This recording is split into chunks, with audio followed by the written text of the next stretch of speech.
opening up position is essentially out from today's debate from the onset.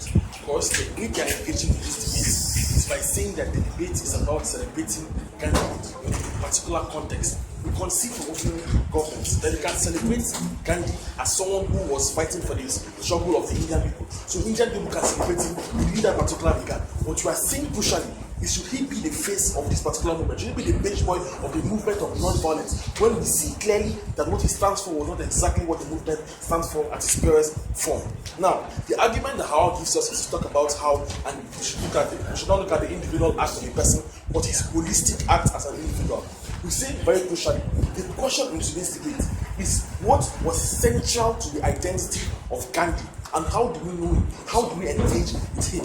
In the context of today's debate, his popularity and his iconography is central upon the fact that he was actually non-violent. The question is, was he actually non-violent? To the extent where we find out that he wasn't, then should we uphold his identity and maintain him as that icon in that particular regard?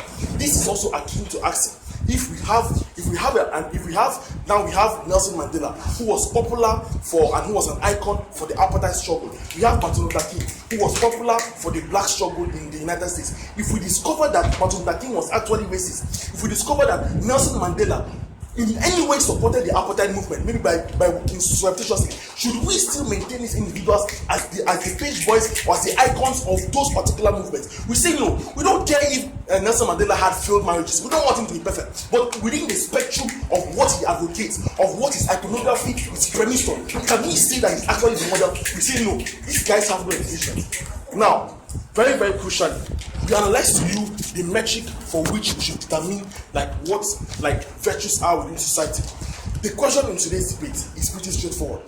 Is it justified to remove an icon of a particular movement when it is seen that that individual does not meet the criteria for that particular iconography? When we discover that the reason why he was acting in a particular way is different from the reason why we felt he was acting in that particular way, should we remove him as our icon? Should we remove him as a page boy of our movement? Now, we think that very crucially in today's debate, that non-violent movements exist and thrive because of their exceptionality, because it is considered that non-violence is a virtue that should be celebrated. Could be analyzed to you about virtue ethics, but as an extension, we think that a virtue is not a thing that you do because it is in your best interest, but a thing that you go out of your way to do. We don't think that virtues are things that we do when it's in our best interest. Like he said, if a politician goes and is altruistic, we don't celebrate that politician for altruism because he's acting in his best interest. He's acting because of his selfish interest. But we celebrate people who act out of that sheer will, out of the sheer selflessness that they have. But we cannot celebrate the politician because he's acting when we know the reason why he's acting. Now, if we believe that a politician is acting based on his own self-interest, assuming you have a man who rose up today and just said and goes to orphanages and contributes and gives money and gives scholarship, and he said, I have no motive, I'm just doing this because I love charity. Then later on we now discover that he actually did that because of his political agenda. Should we then give that person as that icon of selflessness when we know that the actual motive, that's the reason why he acted in that particular way, is different because with the way we acted. Now, what you must understand is that the premise of his popularity, the premise of Gandhi's popularity, was based on falsehood, was based on the fact that we had a wrong appraisal of his life, was based on the fact that we thought that he was acting out of his own moral sense or out of morality. Because we're mistaken. The fact is crucial that we're particularly mistaken. To the extent where we have discovered that we're mistaken, is it crucial that we correct our mistakes? If we discover that Martin Luther King Jr., who stood against racism, was really actually racist, we can drill him. When we find out that Martin Luther King is assaulted a woman, we can't see because he assaulted a woman and then he's against violence internationally. I feel like snapping, but I'm non-violent like that. Yes. I've said very crucially that Mandela can have divorces as he likes. That is different. If you have Gandhi assaulting women, that is not the reason, the premise of his iconography. That is what you must understand. What is the reason why he's popular? I've told you, Mandela is popular because he fought for against apartheid.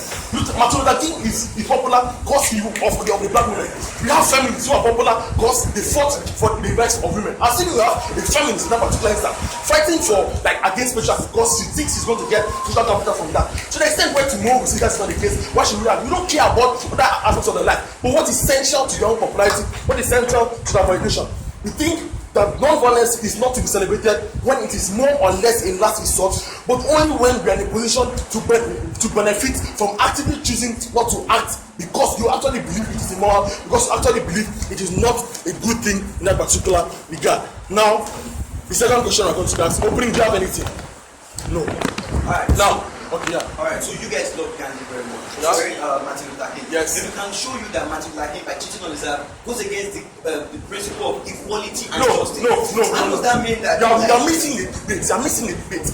What essential? Why do you have to say this many times? What is essential to his identity?